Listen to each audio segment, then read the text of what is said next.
सम्यक दर्शन चरण गुण पाय कुकर्म की पाय केवल ज्ञान उपाय प्रभु भय भजो शिवराय। जिन वाणी के ज्ञान ते होत तत्व श्रद्धा चरण धारि केवल लहे पावे पद निर्वाण। नेमि चंद आह्लाद कर माधव चंद प्रधान नमो जास उजासते जाने निज गुण थान।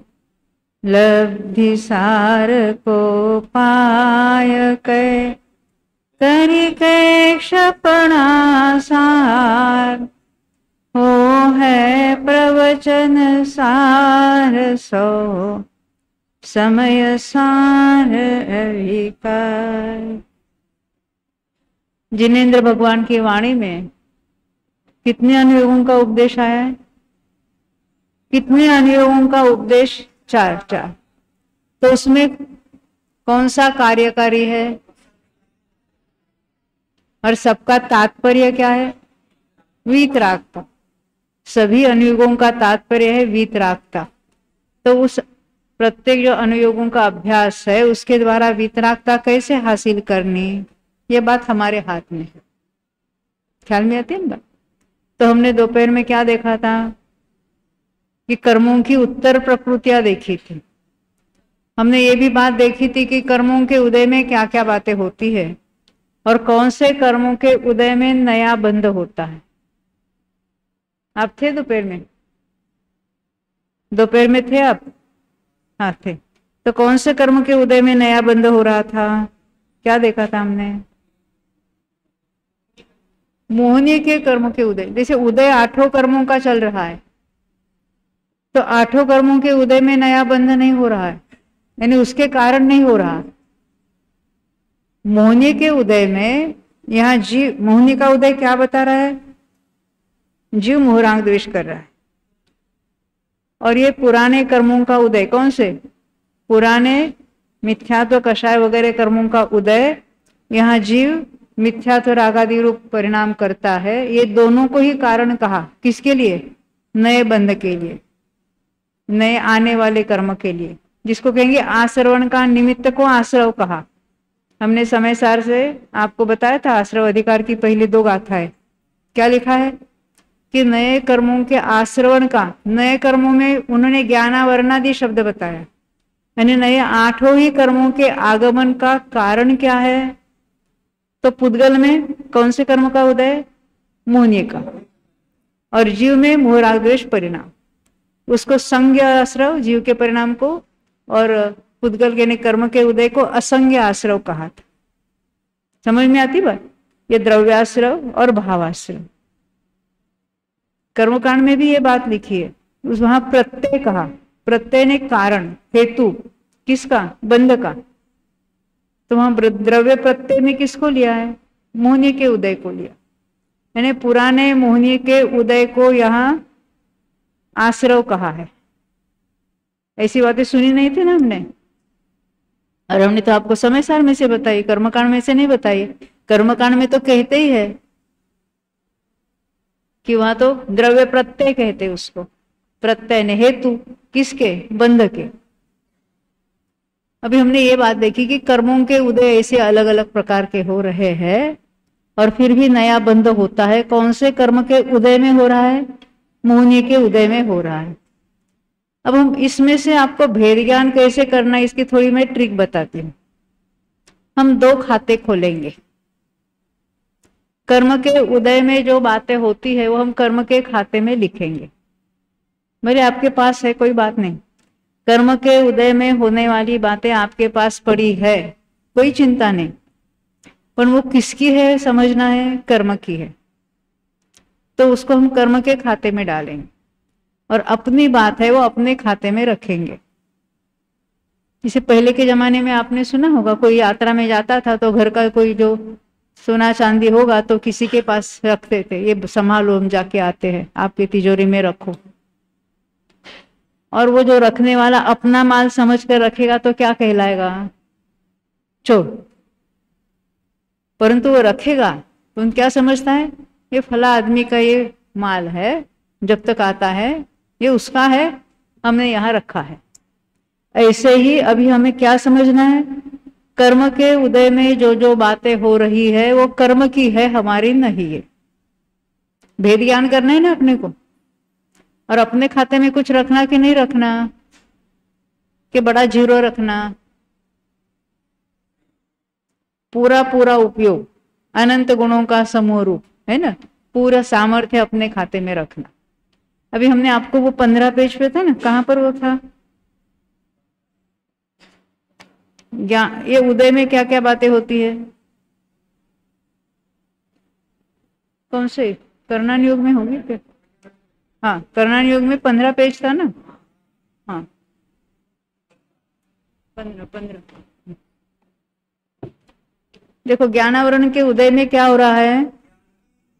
ज्ञान की हीनता, यानी अभी हमारा क्षोभक्षम ज्ञान है, कितना सा? बहुत अल्प सा है। ये जो हीनता हो रही है वो क्यों हो रही है? ज्ञान की हीनता क्यों हो रही है? हाँ बोलो।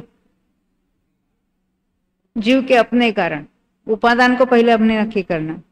भले यहां कथन करेंगे कि ज्ञान आवरण के उदय में हो रही है, हमें क्या समझना है? ये जीव की अपनी कमजोरी है, परंतु अभी हम समझने के लिए, भेद ज्ञान के लिए जिस निमित्त से होते हैं उसका है कह देंगे। तो जो हीनता हो रही है वो हम कर्म के खाते में डालेंगे, और अपने खाते में क्या रखेंगे? पीछे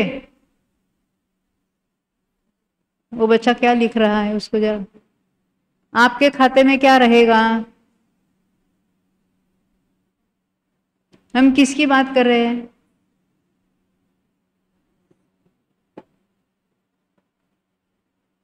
हम आपको भेद ज्ञान की कला बता रहे हैं।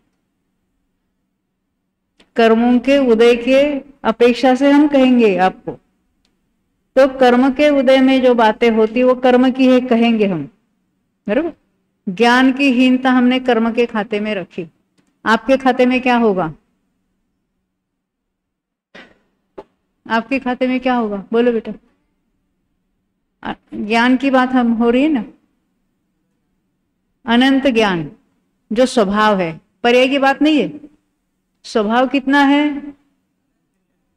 स्वभाव की सामर्थ्य अनंत है, अनंत गुणों का जी अनंत सामर्थ्य है, वो शक्ति रूप है, वो हमारा स्वभाव है, वो हमारे खाते में रहेगा। अब दर्शनावरण के उदय में दर्शन गुण की हीनता हो रही है उसकी पर्याय में, परंतु अनंत दर्शन अपने खाते में रखना है, वो पर्याय रूप वाला नहीं, स्वभाव रूप। क्योंकि स्वभाव कैसा होता है? नित्य कायम है, एक रूप है, एक सदृश है, परिपूर्ण है, और कैसा है? अनादि अनंत है ना। और कैसे? हीनादिक नहीं होता, एक रूप रहता है, असहाय है, असीम है, तो वो अपने खाते में रखना है। अब मोहिनी के उदय में क्या हो रहा है? राग द्वेष हो रहा है, मिथ्यात्व हो रहा है, वो किसके खाते में जाएगा? कर्म के खाते में। अपने खाते में क्या रखना है? जो सम्यक्त्व है ना, और क्या है? वीतरागता है, वो अपना स्वभाव है, पर्याय की बात नहीं हो रही है। वीतरागता और सर्वज्ञता हमारे स्वभाव में है, वो स्वभाव में जो है वही पर्याय में प्रकट होने वाला है। स्वभाव में नहीं होता तो पर्याय में भी प्रकट नहीं हो सकता था। तो स्वभाव कहां से लाएंगे अभी आप? वो है, अनादि से है और है, उसके कोई उत्पन्न नहीं कराना है, प्रत्यक्ष है, मौजूद है, परंतु हमने उसकी तरफ कभी देखा नहीं, उसका कभी हमने विचार किया नहीं, उसके बारे में कभी सोचा नहीं है। कुंद भगवान तो कहते आबाल गोपाल सबके अनुभव में आ रहे हैं, और हम अनुभव के लिए यहाँ तरस रहे हैं ना, ऐसा क्यों? हम देखेंगे, उसका भी चर्चा करेंगे उसकी। तो यहाँ अंतराय के उदय में क्या हो रहा है? अब जो हम कहेंगे ना वीर्य की जो अहीनता हो रही है, तो अपने स्वभाव में क्या लिखना रखना? अनंत वीर्य। अब हम आघाती की बात करेंगे। आघाती के उदय में क्या क्या हो रहा है?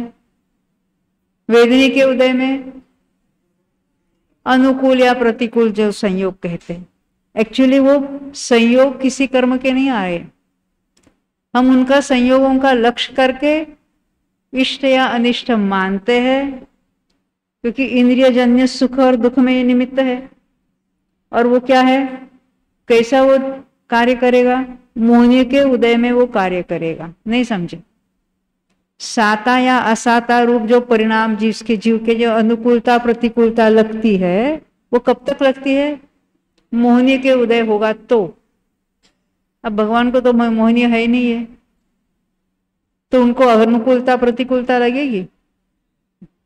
तो उनके साता कहो या असाता कहो, उदय नहीं के बराबर है। फिर भी परमाणु पहले बांधे थे, उसका उदय हो सकता है। तो साता और असाता के उदय में हम कहेंगे अनुकूल या प्रतिकूल जो कोई हमारे संयोग मिले हैं, वो संयोग किसके खाते में जाएंगे? कर्म के खाते में। आप कहेंगे हमारा एक एक सब आप छीन ले रहे हैं ना, हमारे संयोग सारे, पैसा, घर, कार, हमारे पास इतने सब संपत्ति है, सब आपने निकाल ली हमारे से। हम कहेंगे आपकी थी कब? आपकी थी, हमने मानी थी। तो ये सब कर्म के उदय में हम कहेंगे कर्म की हमारी है ही नहीं। और आपके खाते में कुछ रहेगा कि नहीं रहेगा? अरे परिपूर्ण स्वभाव अपने खाते में रखना है। फिर आयु कर्म के उदय में क्या हो रहा है? छोटी आयु, बड़ी आयु, देवायु है, मनुष्य आयु जो कुछ है, वो तो सब कर्म के उदय में चले। हम तो जीव है, फिर भी ये जब हम मनुष्य है कह रहे हैं, तो विशिष्ट आयु का उदय है, विशिष्ट कर्मों का उदय है, उसमें बहुत सारे कर्मों के उसमें निमित्त बनते। नाम कर्म के उदय में क्या हो रहा है? शरीर की रचना हो रही है, वो जो काला है, गोरा है, ऊंचा है, ठिंगना है, जो कुछ बातें हो रही है, वो नाम कर्म के उदय में बहुत सारे नाम कर्म है, तो उसके वो कार्य हो रहे, वो सारे किस में रखना है? कर्म के खाते में। उच्च या नीच गोत्र का उदय है, वो भी कर्म के खाते में।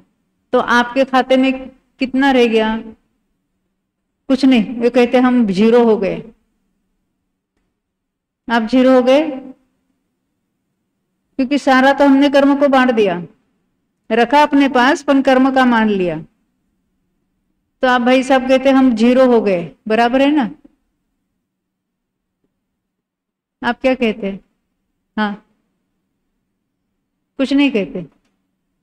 आपको कहना चाहिए ना, अपना सोचना चाहिए। ये सब कर्मों के, 8 कर्मों के उदय में जो जो बातें हो रही है, वो हमने कर्म की डिक्लेयर कर दी। तो आपके खाते में कुछ नहीं रहा ना, आप जीरो बैलेंस हो गए, बराबर? आप हाँ कह रहे हैं। पीछे क्या, आपका क्या मंतव्य है?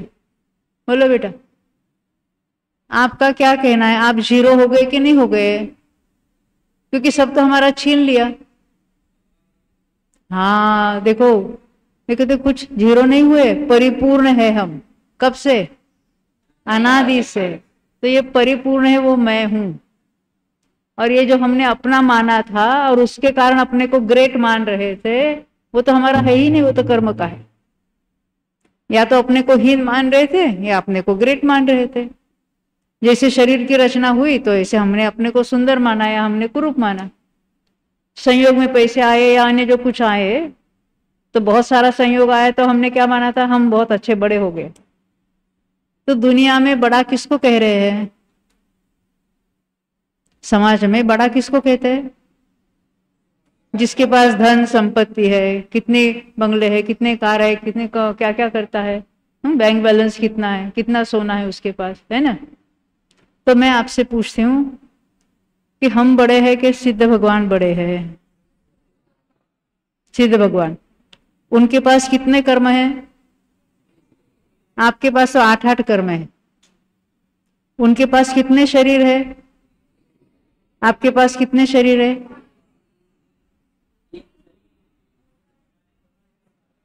हाँ, अभी तो तीन है ना, तीन तीन शरीर है।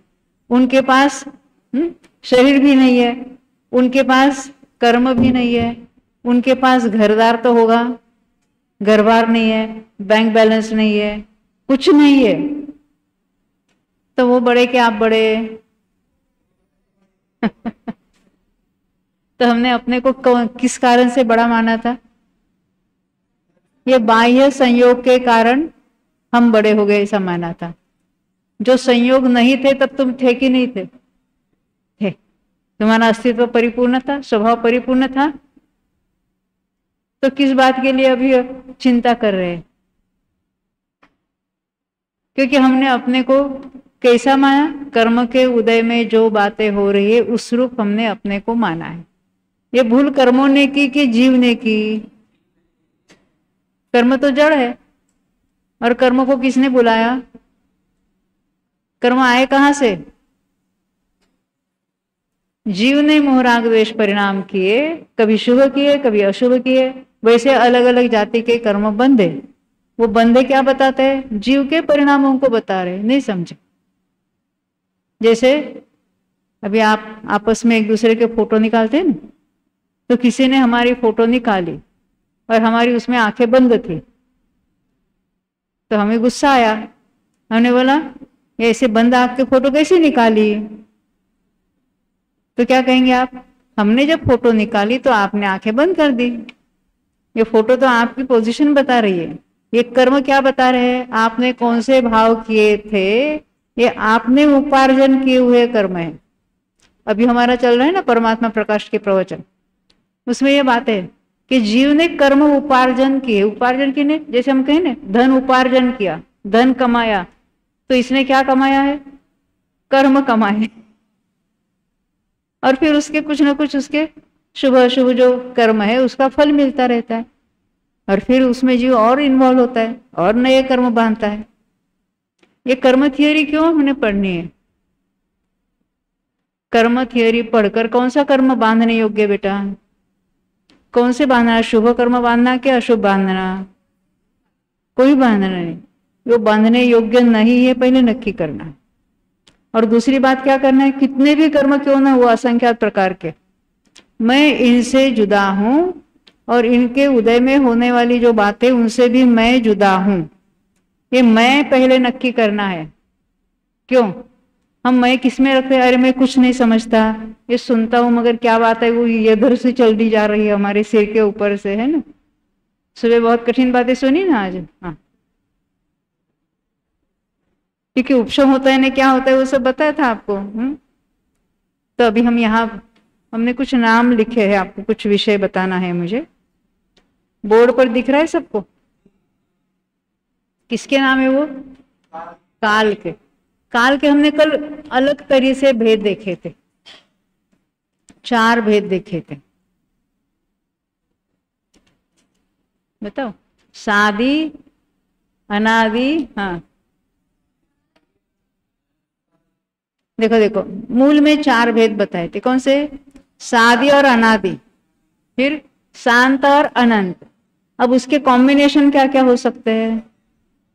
एक तो हो सकता है अनादि अनंत या सादी अनंत। दूसरा क्या कॉम्बिनेशन हो सकता है? अनादि शांत या सादी शांत या सादी अनंत, आने के उसके कॉम्बिनेशन हो सकते हैं। अब हम काल के कुछ अलग आपको नाम बताने वाले हैं। ये बहुत इंटरेस्टिंग विषय है। हमको ऐसा लगता है कि आपको कोई इंटरेस्टिंग विषय बताए। तो यहाँ 6 प्रकार से काल बताए हैं। पहला नाम क्या लिखा है वहां पर? गुण स्थिति काल। दूसरा, तीसरा,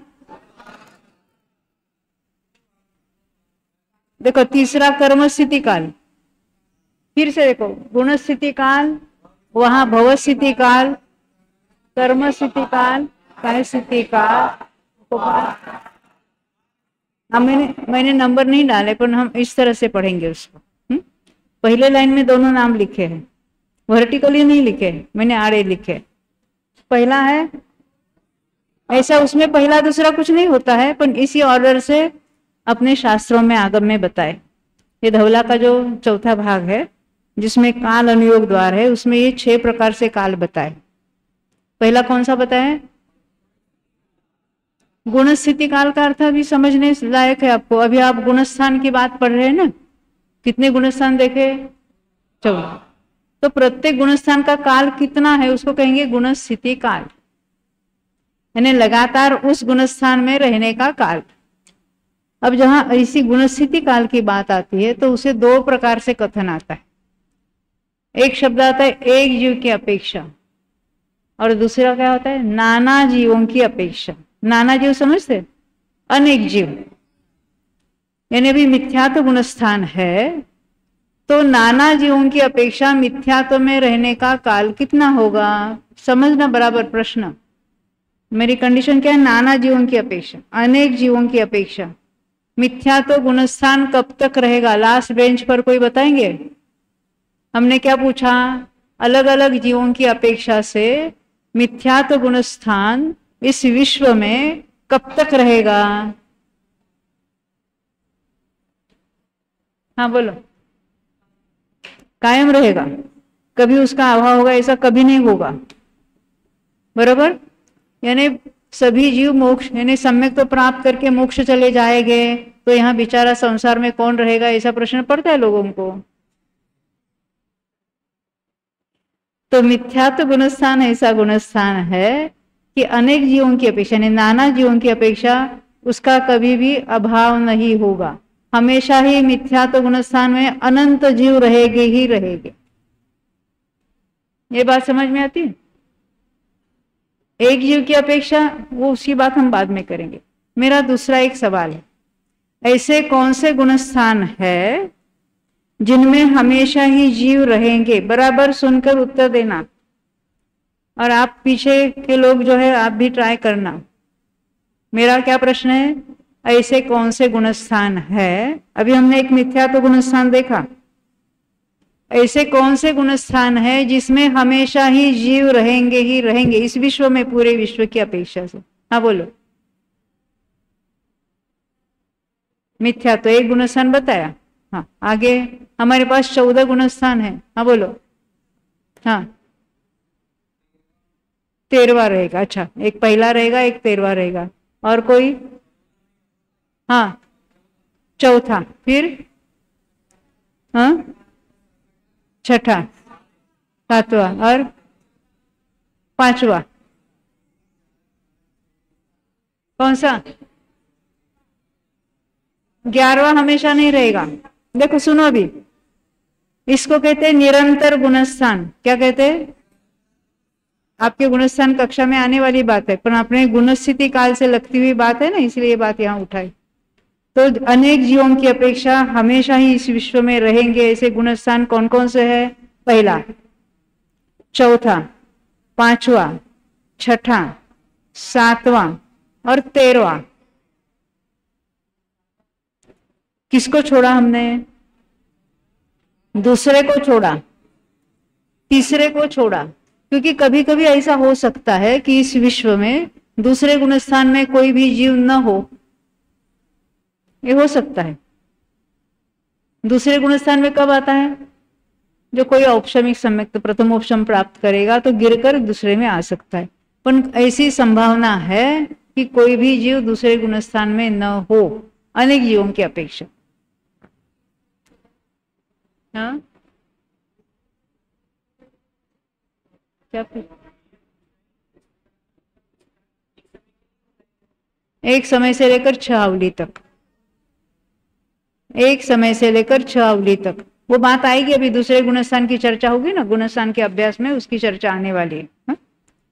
हम क्या देखते हैं? जिन गुणस्थानों में अनेक जीवों की अपेक्षा बीच में कुछ अंतर पड़ सकता है उसको कहेंगे सांतर गुणस्थान या सांतर मार्गणा।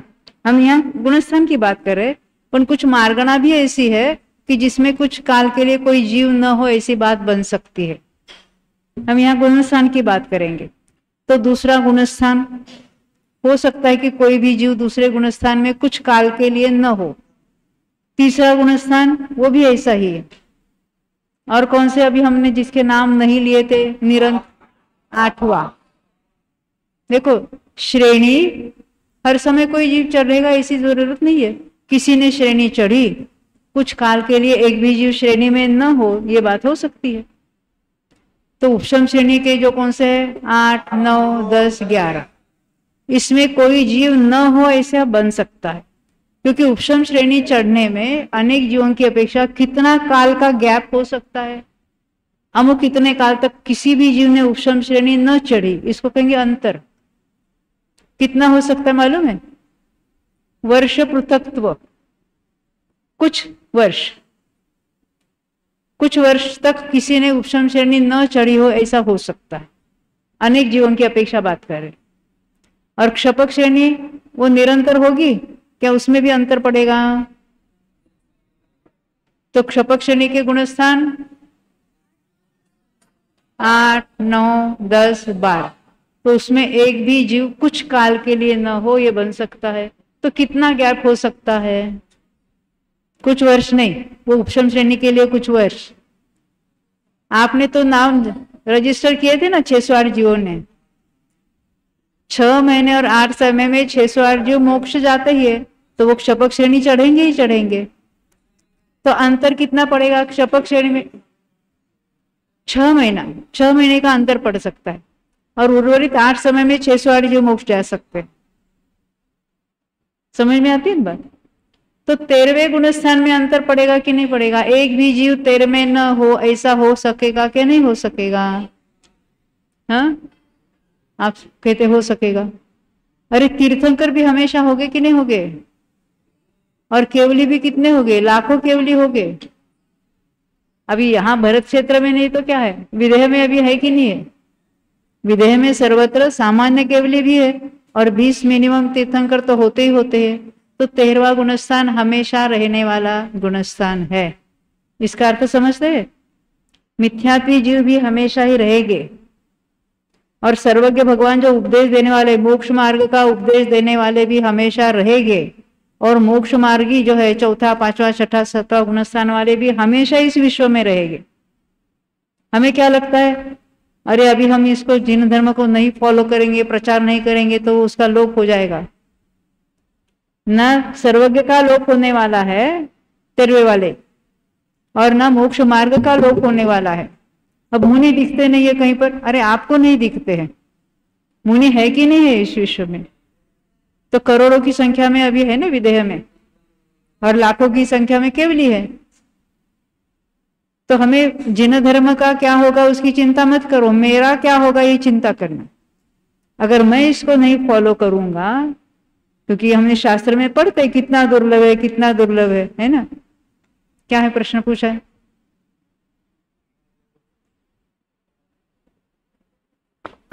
श्रेणी चढ़ने में कुछ काल तो जाता ही है, तो फिर बिल्कुल ही 6 महीने तक कोई भी जीव श्रेणी ना चढ़े ऐसा कैसे होगा? क्योंकि अंत के 8 समय में तो वो निरंतर हर प्रति समय में जीव मोक्ष जा रहा है। प्रति समय में कैसे जाएंगे मोक्ष?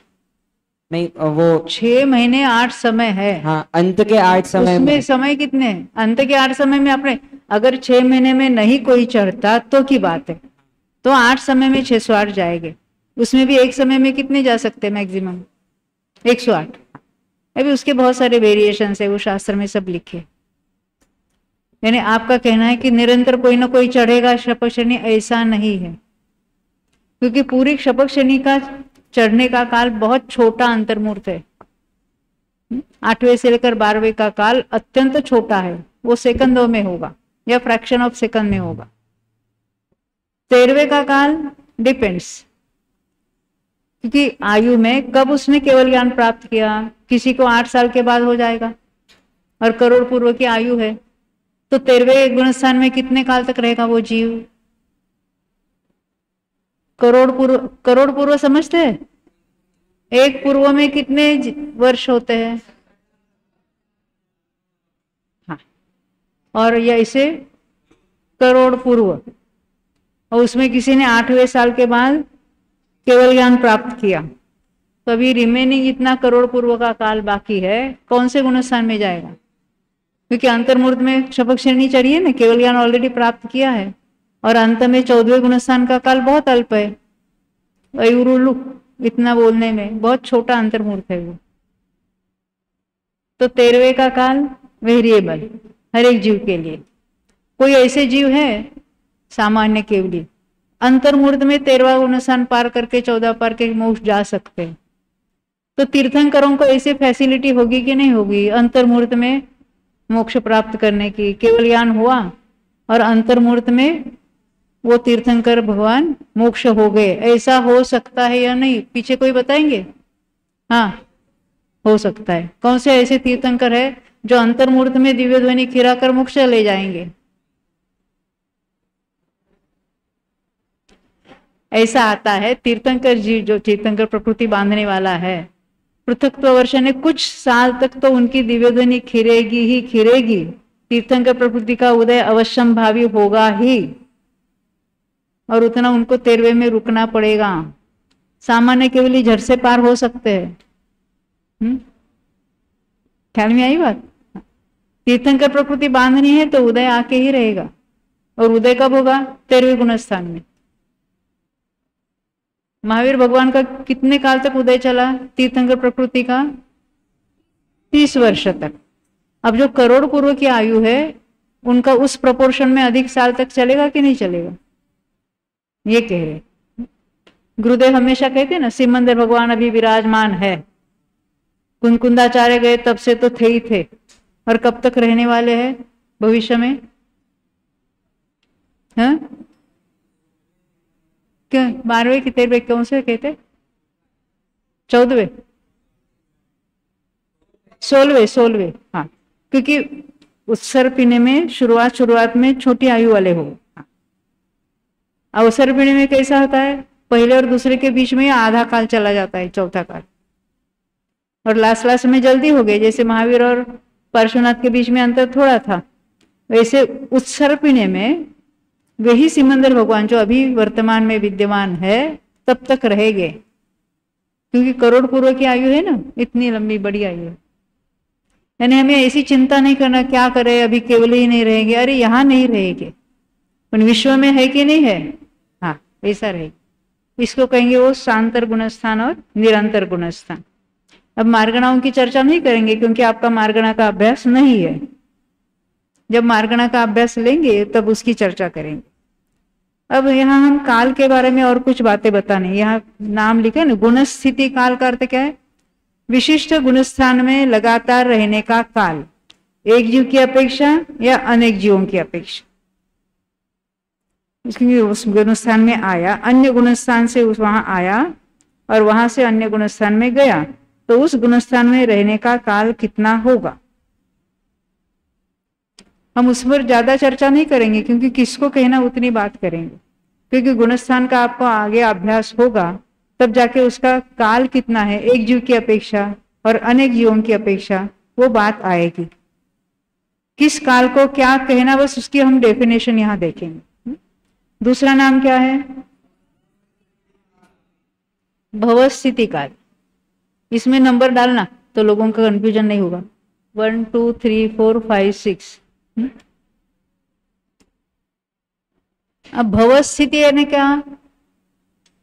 भव समझते हैं, और उसकी स्थिति यानी उसके ड्यूरेशन, यानी एक जीव का होगा वो। एक जीव एक भव में कितने अधिक से अधिक कितने काल तक रह सकता है, उसको कहेंगे भवस्थिति काल। अब देव पर्याय में कोई जीव एक भव है ना, एक देव का पर्याय, देव की एक पर्याय, तो कम से कम काल कितना होगा और अधिक से अधिक काल कितना होगा? 10,000 वर्ष मिनिमम और मैक्सिमम 33 सागर। नरक में वही है प्रमाण, 10,000 वर्ष से लेकर 33 साल। मनुष्य की बात कोई बताएंगे? मनुष्य का एक भव की बात है, लगातार मनुष्य भवों की बात नहीं है, उसका अलग नाम है।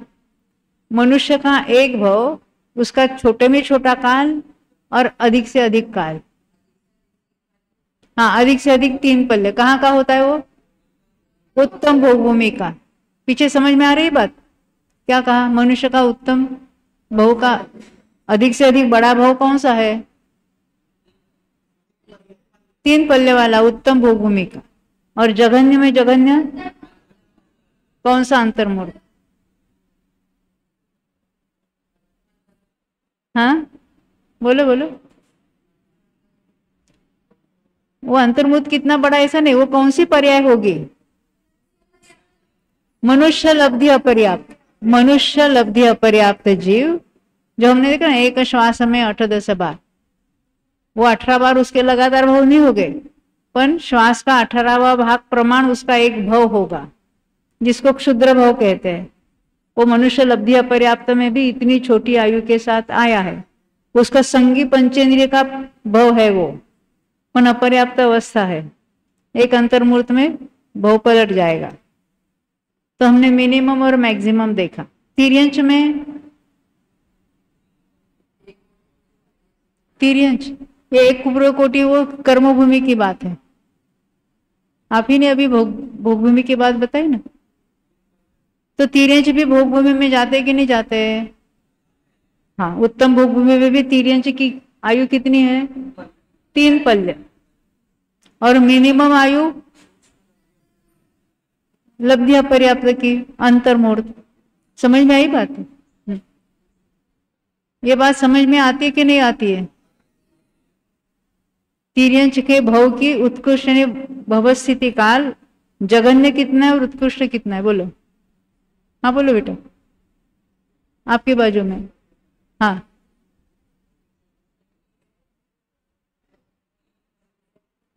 जघन्य यानी मिनिमम अंतर्मूर्त, और मैक्सिमम उत्कृष्ट 3 पल्य। हमने देखे ना, चारों गति के हो गए ना। तो तीसरे नंबर पर कौन सा काल है?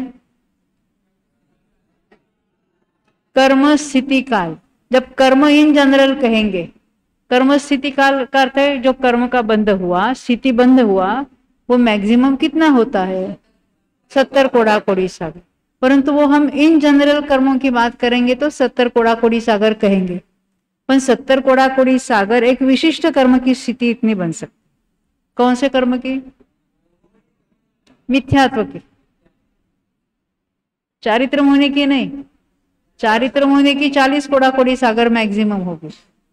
नाम गोत्र की 20 कोड़ा कोड़ी सागर होगी। ज्ञानावरण, दर्शनावरण, अंतराय और वेदनीय 30 कोड़ा कोड़ी सागर की होगी। हम वहां भेद करके अलग अलग कर्मों में उसको बता सकते हैं। समझ में आई बात? और आयु कर्म की स्थिति मैक्सिमम कितनी हो सकती है? 33 सागर। और मिनिमम अंतर्मूर्त। नहीं समझे? आयु कर्म की स्थिति बांधी, किसी ने आयु बांधी, तो मिनिमम कितनी आयु बांध सकता है? वो लब्धि अपर्याप्त संबंधी अंतर्मूर्त की आयु बांधेगा। समझ में आई बात? कितने काल देखे अभी हमने? पीछे नाम बताएंगे कोई? कौन से काल देखे अभी हमने? हाँ बोलो बेटा। हाँ, पहला कौन सा देखा? गुण स्थिति काल। दूसरा? तीसरा? और चौथा? अभी ये काय स्थिति किसको कहना, ये महत्व की बात है। काय स्थिति कहते किसको है? कोई बताएंगे? हाँ, शरीर की स्थिति से कोई मतलब नहीं है।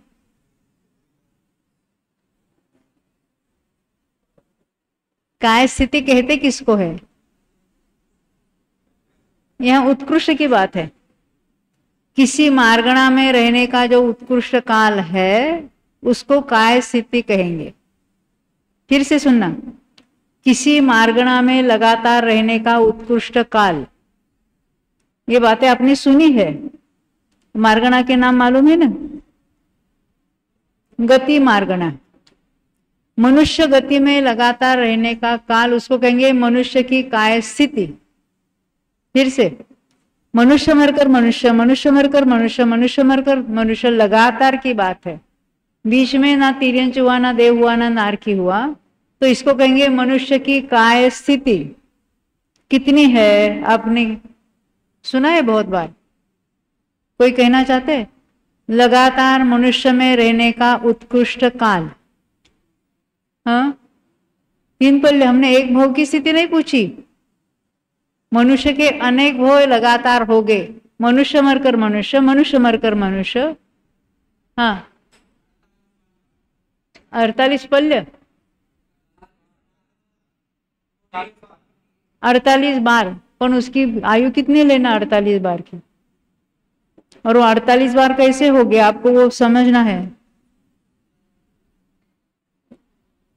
हाँ देखो मैं बताती हूँ आपको, मनुष्य में रहने का लगातार काल, तो मनुष्य में से मनुष्य होने वाला जीव सम्यक दृष्टि होगा कि मिथ्या दृष्टि होगा? हाँ क्या कहते हैं?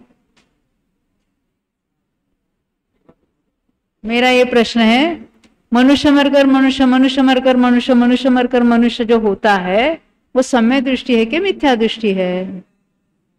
हाँ दोनों है, तो दोनों है, यानी 48 भाव में कितनी बार सम्यक तो होगा और कितनी बार मिथ्या तो होगा? बोलो। हाँ बोलो आप क्या कहते? देखो मनुष्यायु कौन बांधता है? देवनार की बांधता है, उसकी बात छोड़ो। मनुष्य मनुष्यायु बांधता है, तो वो सम्यक दृष्टि मनुष्य मनुष्यायु बांधता है कि मिथ्या दृष्टि मनुष्य मनुष्यायु बांधता है? ये मेरा प्रश्न है, सुनो बराबर। मैंने क्या पूछा? मनुष्य में रहते हुए जो मनुष्यायु बांधता है वो सम्यक दृष्टि है कि मिथ्या दृष्टि है? हाँ, आप क्या कहते हैं? सम्यक दृष्टि। हाँ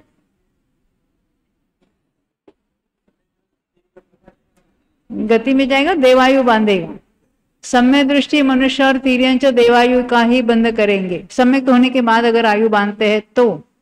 हाँ पहले उन्होंने बांधी होगी मिथ्या तो अवस्था में मनुष्यायु, तो क्या होता है उसकी बात अलग है, उसके लगातार 48 भाव नहीं हो गए। ख्याल में आती है बात? नहीं समझे? अभी यहां से आगे का जन्म कहाँ चाहते हैं सब लोग? महाविद्य में जाना चाहते। सुना है कि नहीं सुना? हाँ किसके पास? क्यों? जुगमंदर, बाहु, सुबाहु, संजातक, स्वयं प्रभ, वृषभानन, अनचित वीर्य, कोई नहीं चलेगे? हाँ क्यों ऐसी पार्शलिटी क्यों? अच्छा वहां जाना चाहते, क्यों जाना चाहते? वहां क्यों जाना चाहते? आप अगर जाना चाहते तो हम आपको ट्रिक बताएंगे कैसे जाना। आप क्यों जाना चाहते हैं? हाँ दिव्य ध्वनि सुनने, अभी तक तो अनंत बार सुन के आए हैं।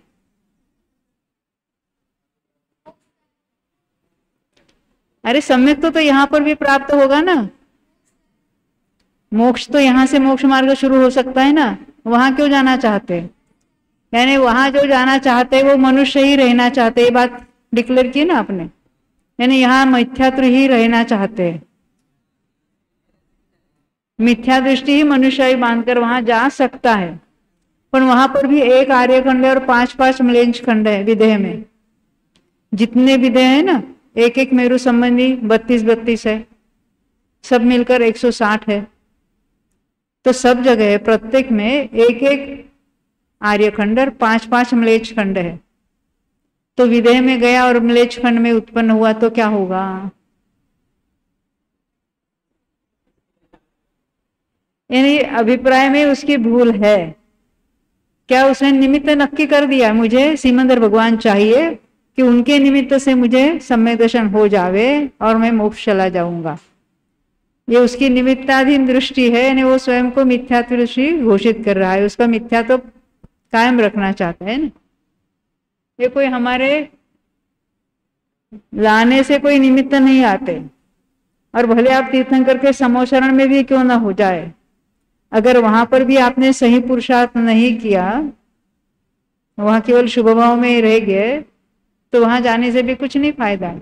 और प्रत्येक जीव ने अनंत बार ये किया है, अनंत इतने परावर्तन किए हैं, तो उसने अनंत बार साक्षात तीर्थंकर की वाणी सुनी है, फिर भी कोरा रह गया।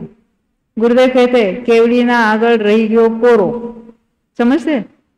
नहीं समझते? केवली ना आगल ने केवली के सामने भी कोरा का कोरा रह गया, नहीं समझे? ये कैसे? हम ऑल प्रूफ है, नहीं समझे? घड़ी लेते हैं ना, ये वाटर प्रूफ है कि नहीं देखते हैं। आप अभी 1 मिनट पहले बता रहे थे हम आपको भेद ज्ञान कैसा करना ये सिखाएंगे, कहा था ना हमने।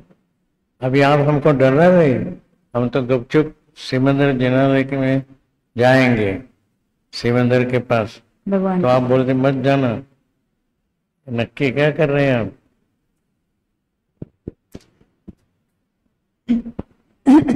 देखो हम क्या कहते हैं, मनुष्य में लगातार रहने का काल हम देख रहे थे। मनुष्य में से मनुष्य में जाने वाला मनुष्यायु बांधेगा, यानी मिथ्या दृष्टि ही लगातार मनुष्य के भोग करेगा, ये नक्की है। इतनी तो बात ख्याल में आई। तो ऐसे लगातार 48 भोग कैसे होते हैं, कोई कहेंगे? 48 भोग किस रूप से होते हैं बोलो? हमने भी पहले कुछ गलत पढ़ा था, कुछ गलत लिखा भी होगा पहले के पुस्तकों में, पर सही बात हम बताएंगे आपको। पहले हमने क्या सुन के रखा था? 24 अपर्याप्त के, 24 पर्याप्त के।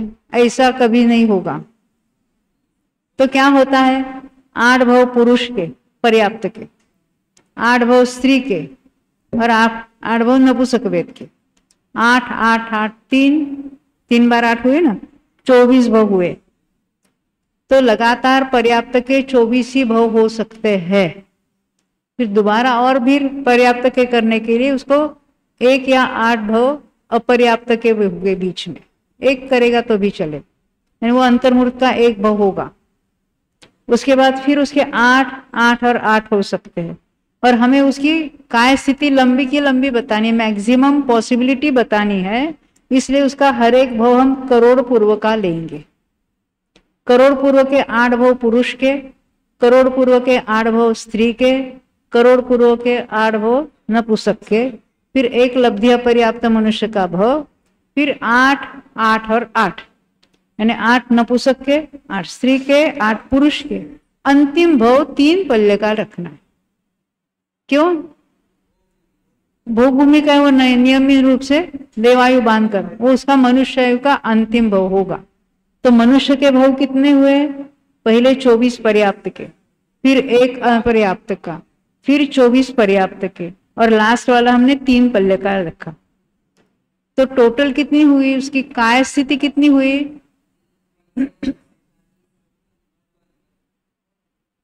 कितने पूर्व कोटि हुए? हाँ, 3 पल्ले वाला अंतिम भव, और पहले वाला 47 47 पूर्व कोटि पहले हमने बिताए, और अंतिम भव 3 पल्ले का। ये समझ में आती है? इसको क्या कहेंगे? मनुष्य की काय स्थिति, शरीर की स्थिति नहीं। मनुष्य, ये गति मार्गणा का भेद है, उसमें लगातार रहने का उत्कृष्ट काल, उसको कहेंगे मनुष्य की काय स्थिति। हाँ, उसके बिना दोबारा 24 नहीं मिलेंगे। उसको भी जोड़ा ही तो 49वां भाव हो जाएगा वो। पण पर्याप्त के 48 हुए। समझ में आती बात?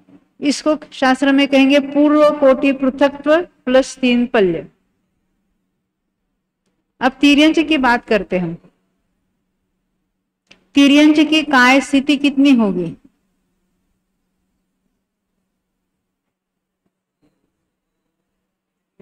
हाँ, कितनी होगी? हाँ, जब हम काय स्थिति कहेंगे तो बिगिनिंग और अंत ऐसा लेना। अन्य पर्याय से उसमें आया, अन्य गति से तिर्यंच में आया, लगातार तिर्यंच में रहा, और फिर अन्य गति में चला गया। तो तिर्यंच में रहने का उत्कृष्ट काल कितना होगा? कोई कहेंगे? पीछे सब शांत हो गए। हाँ बोलो बेटा, लास्ट बेंच। मैंने क्या प्रश्न पूछा? आपका ध्यान नहीं था ना? कौन बताना चाहते हैं? प्रश्न क्या था? हाँ हाँ बोलो प्रश्न। हाँ हाँ, तिर्यंच गति में रहने का उत्कृष्ट काल, यानी कोई अन्य 3 गति में से मरकर तिर्यंच में आया और लगातार तिर्यंच में रहा और फिर अन्य गति में चला गया, तो उसका उत्कृष्ट काल कितना होगा? कोई कहेगा पीछे? हाँ बोलो। 3 पल्ले। अच्छा, आप क्या कहते हैं? कुछ नहीं कहते?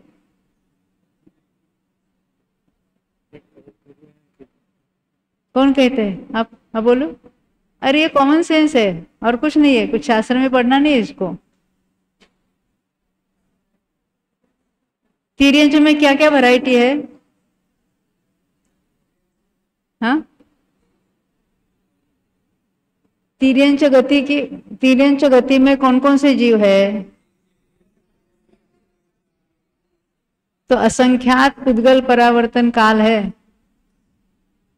एक पुद्गल परावर्तन भी अनंत अनंत काल है। तो तिर्यंच गति में गया है, यानी एकेंद्रीय का भी काल उसमें लगा रहे हैं। ख्याल में आती है बात?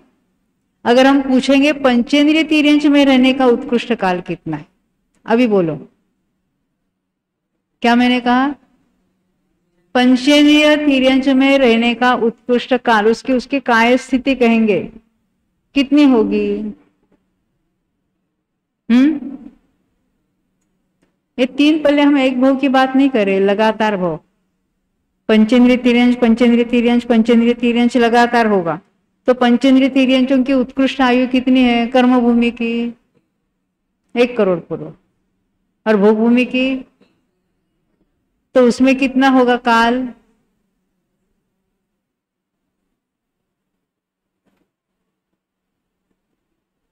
देखो कैसे सोचना है, मैं बताती हूँ आपको। उसमें भी 8 पुरुष के, 8 स्त्री के, 8 नपुंसक के, पर्याप्त के बहु हो गए।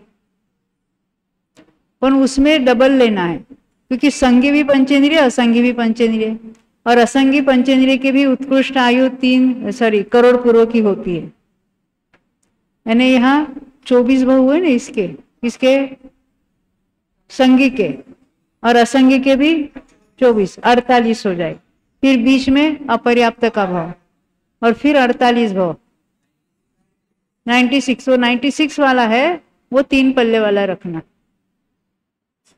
उसमें भी कथन तो ऐसा ही होता है, शास्त्र में इतना ही लिखा है, पृथक्त्व पूर्व कोटि और 3 पल्ले। पर पृथक्त्व की वैल्यू मनुष्य के लिए अलग है, और ये पंचेंद्रिय तिर्यंच के लिए अलग है। डबल हो गई ना उसकी। कुछ के लिए पृथक्त्व कहते हैं, कहीं कहीं हजारों के लिए भी पृथक्त्व कहते हैं। जहां जो विषय है उसके अनुसार उस पृथक का अर्थ लगाना चाहिए। कहीं कहीं 3 से 8 तक को पृथक्त्व कहेंगे, कहीं हजारों के लिए भी पृथक्त्व कहेंगे। तो हमें समझना चाहिए उस पृथक्त्व का अर्थ वहां क्या है। हाँ, जरूर नहीं, संगी और असंगी के लगातार हो सकते। समझ में आती है बात? कैसे कहना? हर बार लोग कहते हैं मनुष्य के कितने भाव मिलते हैं? 2000 सागर में मनुष्य के भाव कितने मिलते हैं? तो 48 मिलते हैं, ऐसा कहते हैं। क्या ये बात सही है? ये लगातार भावों की बात है। किसी को लगातार भाव मिलते हैं मनुष्य के, तो ये 48 के बीच में वो लब्धि पर्याप्त भी काउंट करना, ये उसकी काय स्थिति होती है। ये हर एक मार्गणा की काय स्थिति अलग अलग होती है। ये बहुत इंटरेस्टिंग विषय है। अभी अंतिम एक प्रश्न पूछती हूं मैं, निगोद की काय स्थिति कितनी है? निगोद की, वो नित्य निगोद नहीं लेना है, इतर निगोद। हाँ बोलो। हाँ, क्या कहें? अनादि अनंत, वो नित्य निगोद की बात नहीं कह रहे हम। देखो, इतर निगोद सुना है, यानी नित्य निगोद में से अन्य पर्याय में आया है, फिर कालांतर में फिर निगोद में गया। तो कितने काल तक भटक सकता है वहां पर? निगोद मरकर निगोद, निगोद मरकर निगोद, निगोद मरकर निगोद। कभी पर्याप्त हुआ, कभी अपर्याप्त हुआ, कभी सूक्ष्म हुआ, कभी बादर हुआ। तो निगोद में रहने का उत्कृष्ट काल कितना है? 2.5 पुद्गल परावर्तन, 2.5, 2.5 पुद्गल परावर्तन। अब शास्त्र में दूसरी एक बात आती है। अभी मैंने क्या बताया? कौन सी स्थिति बताई? निगोद की काय स्थिति बताई। अब जीव कांड में ऐसा कथन आता है कि निगोद शरीर की उत्कृष्ट स्थिति कितनी है। उसका अर्थ क्या है? एक ही निगोद शरीर लंबे काल तक चलता रहे। उसमें अन्य अलग जीवों की बैच आती है, रहती है, अंतर्मुख चली जाती है, वो निगोद शरीर वैसा ही बना रहता है। नए नए अनंत जीव उत्पन्न होते हैं, मरते जाते हैं, अनंत उत्पन्न होते हैं, वो निगोद शरीर ऐसा का ऐसा कायम रहता है। तो उसकी उत्कृष्ट स्थिति कितनी है? निगोद शरीर की उत्कृष्ट स्थिति पूछी। जब निगोद की काय स्थिति पूछेंगे तो लगातार निगोद में रहने का काल, इतर निगोद में वो कितना है? 2.5 पुद्गल परावर्तन। और एक ही निगोद शरीर बना रहेगा तो कितने काल तक हो सकता है कोई निगोद शरीर? तो कहते हैं असंख्यात करोड़ सागरों तक बना सकता है। हाँ, क्योंकि हमारे देखने में नहीं आएंगे। हमारे आजू बाजू क्या दिखता है? आलू है, प्याज है, दूसरी सब्जी तो मुरझा जाती है 1-2 दिन में, और ये तो कुछ टिकेंगे। अभी देखते हैं आजू बाजू में, है ना, अपने घरों में नहीं पर देखते हैं ना, देखा तो है ना। परंतु ये इतने सागरों के रहने वाले निगोद शरीर हमारे देखने में नहीं आ रहे। हम तो उसको आगम में ही देखेंगे, आगम में बताया है। तो ये होती है काय स्थिति। अब अलग अलग मार्गणों की अपेक्षा बताएंगे तो उसकी काय स्थिति ही कहलाएगी। अभी समय हो गया है, कल बात करेंगे कि आहारकपने से आहारकपना रहने का काल कितना है, उसकी बात हम कल करेंगे। उसकी काय स्थिति बताएंगे आपको। मैं आवाज में। हेलो हेलो, मैं आपको एक प्रश्न पूछना चाहता हूँ, इसमें बताएं। आपकी परमिशन हो?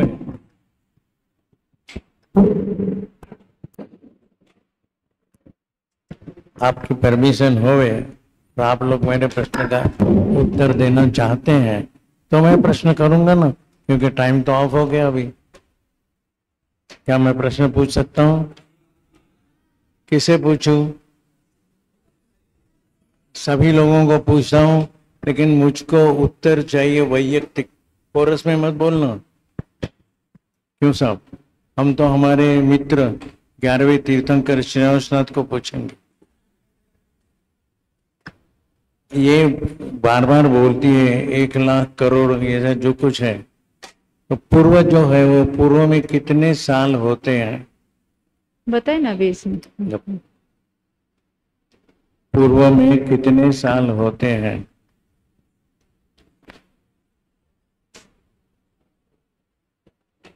देखो, मैंने पहले दिन बोला था मैं फुटपाथ पे चलने वाला इंसान हूँ, ये हवाई जहाज में घूमती। अरे अभी इन सब ने उत्तर दिए थे। एक पूर्व में कितना? हाँ। फिर कोरस। हाँ बोलो। करोड़ वर्ष। अच्छा, 70,56,000 करोड़ वर्ष।